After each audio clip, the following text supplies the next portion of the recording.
My name is Riley Thompson. I'm 19 and I live in a 6-bedroom house in Plano, Texas that looks perfect from the street. Manicured lawn, 3-car garage, the whole Instagram-ready package. But inside, I've always been the spare part nobody admits is broken. 2 weeks ago, my mom looked me dead in the eye and said, "Our family has enough money to let you come with us." I didn't answer. I just nodded because 10 minutes earlier, our housekeeper had waved her brand new passport in my face and bragged, "I'm going to Paris with everyone, business class and everything, everyone." That word hit different when you realize it doesn't include you. So that night, while they were downstairs popping champagne and taking selfies with their matching luggage, I opened my laptop. I logged into the Family Chase account, the one I've managed since I was 16, because Mom hates technology, and canceled every single automatic payment tied to my login: electricity, water, internet, credit cards, mortgage, all of it. Gone with a few clicks. The next morning at 7:03 a.m., my phone exploded. My brother was screaming so loud I had to pull it away from my ear. "What the hell did you do, Riley? Fix it right now." If you've ever snapped and watched the fallout in real time, you know exactly how this feels. Hit that subscribe button and turn on notifications because the way they lost it at the airport is next, and you do not want to miss it. 2 weeks before summer break ended, the entire house turned into a non-stop countdown for the big family trip to Paris. My parents, Gregory and Diane Thompson, had been planning it for almost a year.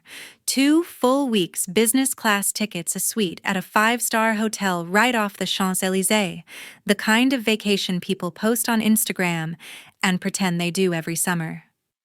They kept saying it was a once-in-a-lifetime thing for all of us, and for the longest time, I actually believed I was included.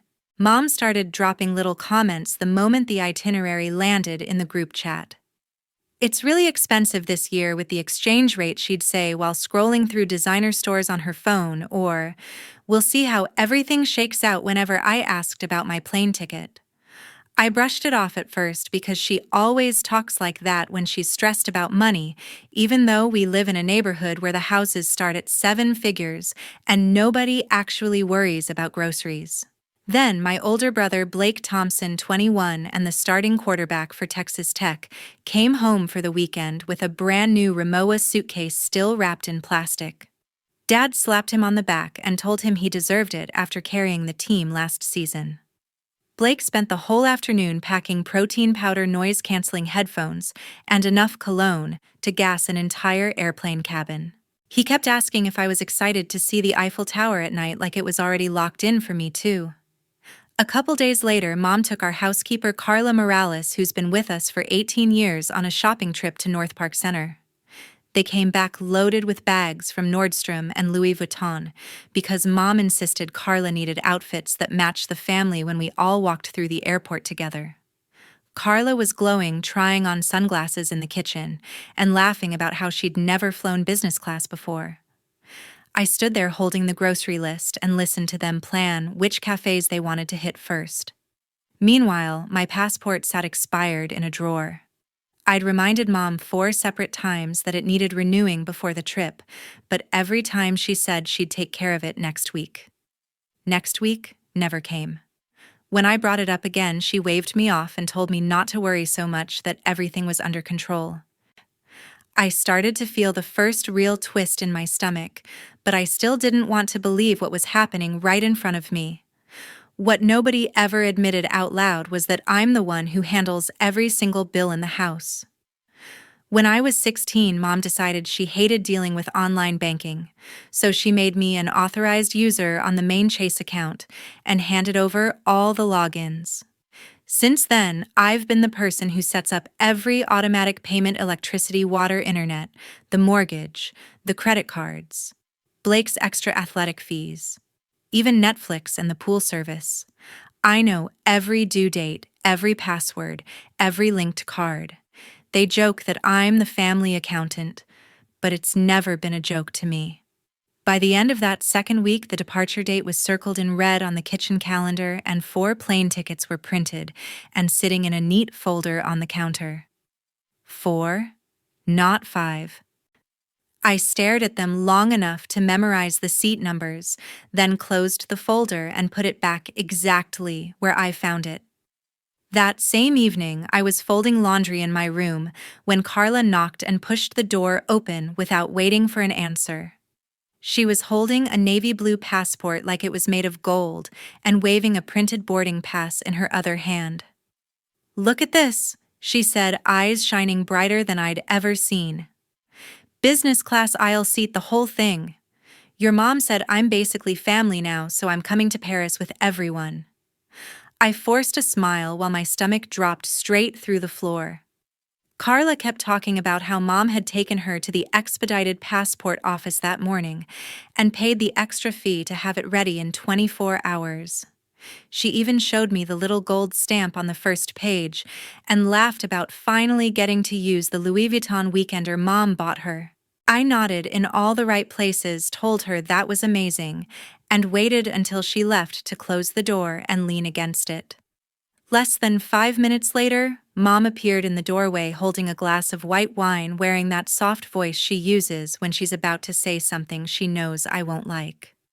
"Honey?" She started stepping inside and shutting the door behind her. "Your dad and I crunched the numbers again, and we just can't afford your ticket this time. The exchange rate is brutal, and Blake's athletic fees went up. You'll stay here and watch the house, okay? It'll be quiet, you can have friends over, and we'll bring you back something really nice." She said it like she was offering me a favor, like leaving me behind was some kind of gift. I stared at her for a long second and felt everything inside me go completely still. No anger yet, no tears, just this cold, flat realization that the 4 tickets on the counter really were the final count. I told her it was fine, that I understood, and watched her face relax into relief before she kissed the top of my head and left to finish packing. I waited until the house went quiet around midnight. Everyone else was asleep or pretending to be. I pulled my laptop onto the bed, opened the Chase banking app, and logged into the main household account, the one that controls every dollar that keeps this place running. I'd known every password since sophomore year of high school. Mom added me as an authorized user the day she decided online statements gave her anxiety. One by one, I opened the automatic payments tab. Electricity with Encore set for the 3rd of every month. Water with the city of Plano. Internet and cable bundle. Netflix. The American Express card they all use for travel. Blake's supplemental athletic fees that Texas Tech charges on top of his scholarship. And finally, the mortgage. The big one, $12,000 that hits the account on the first money that doesn't come from Dad's paycheck but from a separate transfer. Mom never talks about. I didn't scream or slam anything. I just clicked remove on every single line, confirmed each change, and watched the status flip to manual. It took maybe 12 minutes total. When the last confirmation screen disappeared, I closed the laptop, set it on the nightstand, and lay back on the pillow staring at the ceiling. For the first time in years, I felt completely calm, like I'd finally done something that was entirely mine to do. The next morning, at 7:03 a.m., my phone started blowing up with notifications faster than I could silence them. The first text was from Blake, all caps and 0 punctuation, "Call me now."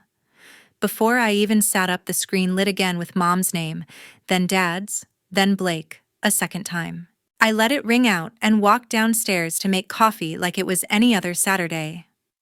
By 7:17, the group chat had 47 unread messages.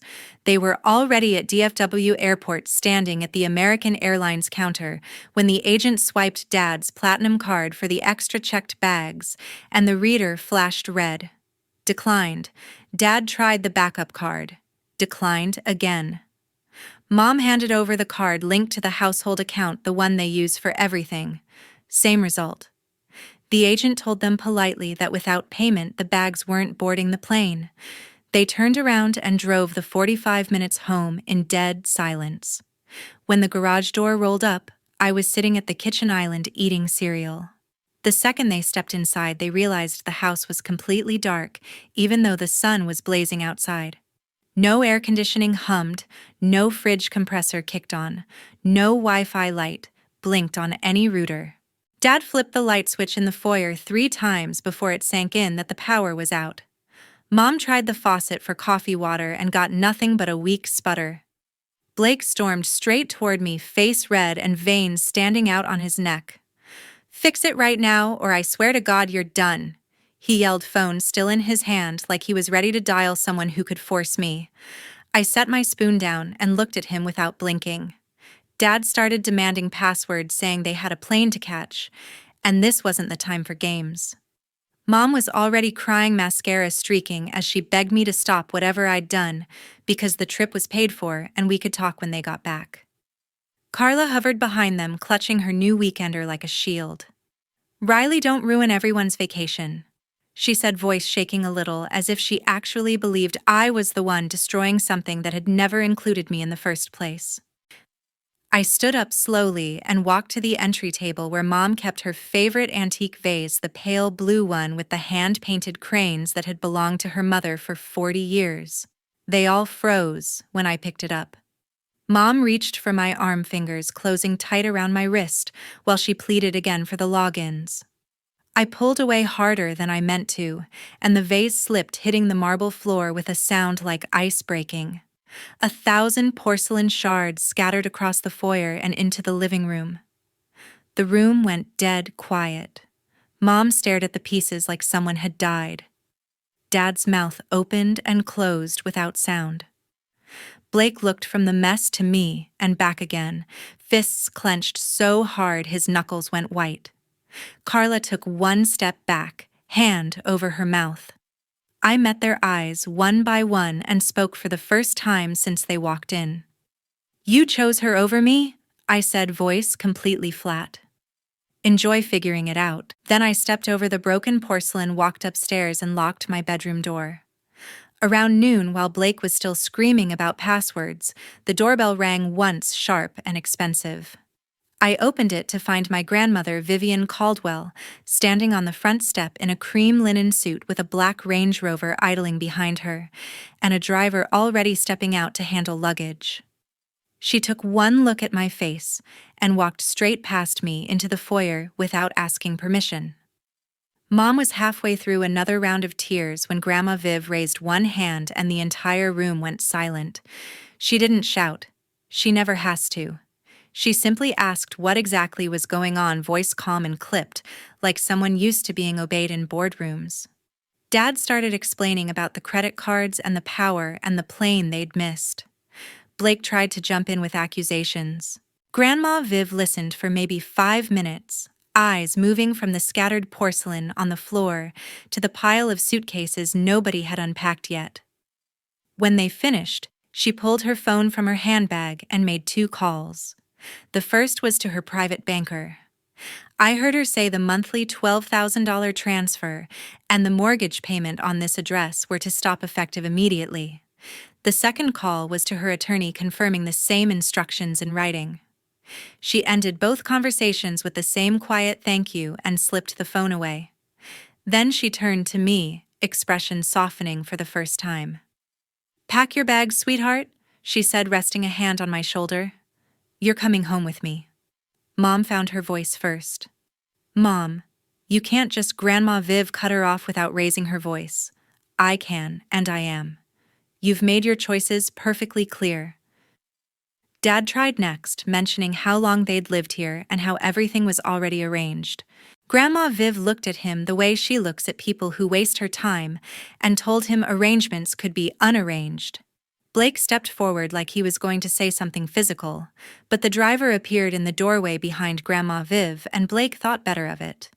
Carla stood off to the side, clutching her weekender and staring at the floor. Nobody asked her opinion and nobody looked at her twice. I went upstairs and filled one duffel and my backpack in under 10 minutes. When I came back down, Grandma Viv was waiting by the door, sunglasses already on. Mom made one last grab for my arm, eyes red and desperate, begging me to think about what I was doing to the family. I looked at her for a long second and felt absolutely nothing. Grandma Viv simply opened the door wider and the driver took my bags. We walked out together. The last thing I saw before the Range Rover pulled away was Mom, Dad, Blake, and Carla standing in the open doorway, surrounded by unpacked luggage and broken porcelain looking smaller than I'd ever seen them. 3 days after I moved into Grandma Viv's house in Highland Park, I sat at the long marble island in her kitchen and opened the old group chat one last time. My phone had been on Do Not Disturb since the moment the Range Rover pulled away from Plano, but the unread messages had stacked into the hundreds. I scrolled past Blake's threats, past Mom's voice notes that started with sweetheart and ended in tears, past Dad's single line telling me I was embarrassing the family. I didn't feel anything anymore. It was like reading about strangers. I typed one message and sent it to both parents at the same time. If you want Grandma Viv to turn the money back on cancel Carla's ticket and admit I was never going, do that, and maybe we can talk. I hit send, set the phone face down, and went to pour myself more coffee. Mom replied within 4 minutes. We can't do that to Carla after everything she's done for us. She's been here 18 years, Riley. She's practically family. I stared at the screen and almost laughed. Practically family. That was the exact phrase she'd used when she broke the news about Paris. I didn't answer. An hour later, Dad sent a longer text, the one that finally killed whatever was left. You're being selfish. We only want you back so Vivian keeps paying. Think about your brother's future. He actually wrote it out like that, like the quiet part wasn't supposed to be quiet anymore. I read it twice, screenshot it, and forwarded it to Grandma Viv without comment. She read it in front of me, set her phone down, and told me I never had to speak to any of them again unless I wanted to. That afternoon, I blocked every number that had ever belonged to that house, Mom, Dad, Blake, even Carla. I deleted the old group chat, removed myself from the shared Apple ID, and turned off location sharing. Grandma Viv watched me do it and didn't say a word until I was finished. Then she slid a folder across the counter with my name typed on the tab. Inside were trust documents, a new bank account in only my name, and the paperwork to file financial independence for college applications. I spent the rest of the summer filling out FAFSA forms as an independent student, gathering transcripts, writing essays about growing up in a house that looked perfect from the outside.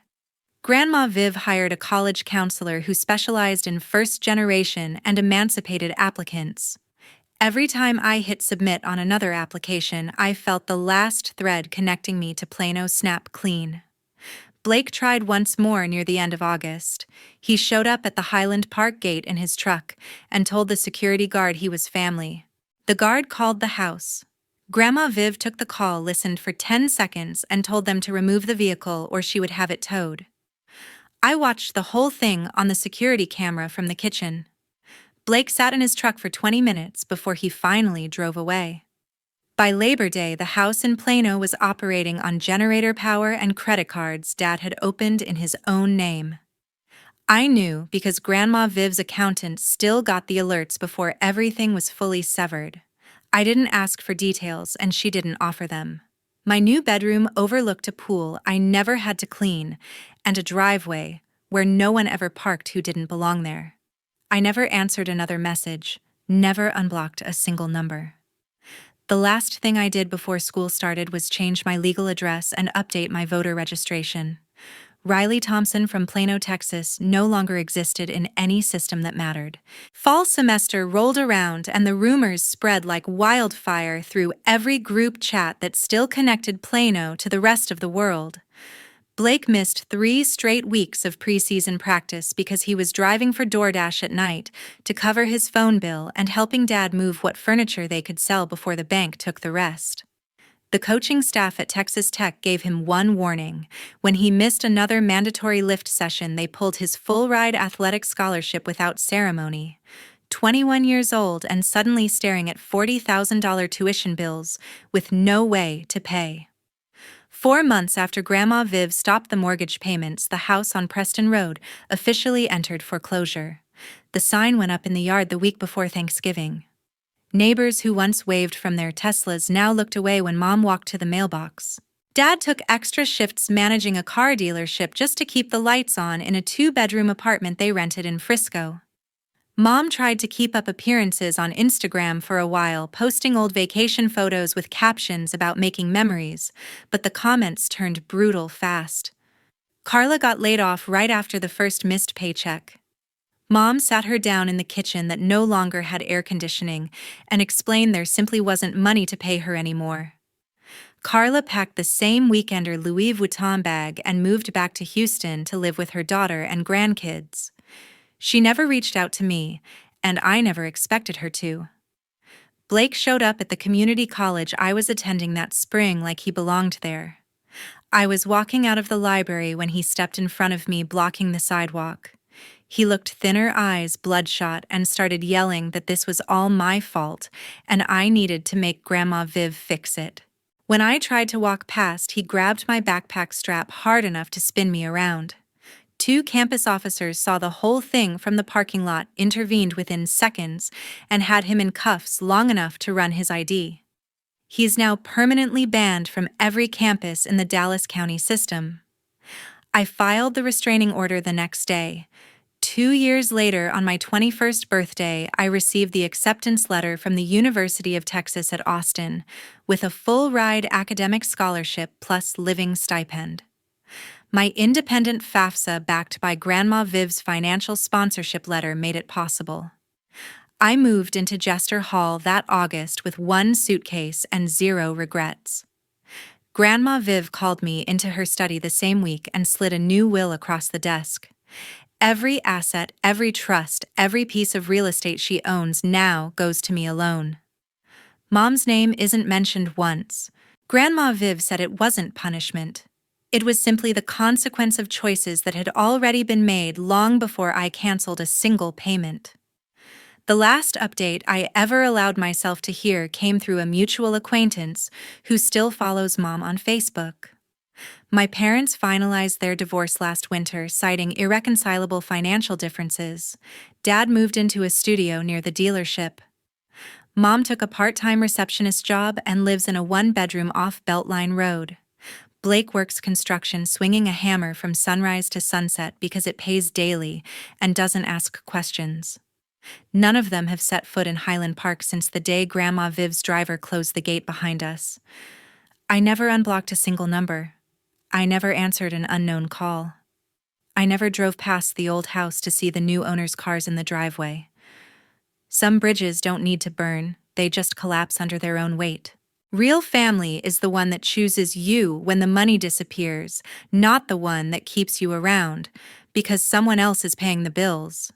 That's the only lesson I carry, and I carry it lightly. To everyone who stayed until the very last word, thank you for listening. If you've ever had to walk away from people who were supposed to love you unconditionally, let me know in the comments. You're not selfish for protecting your peace. You're just finally free.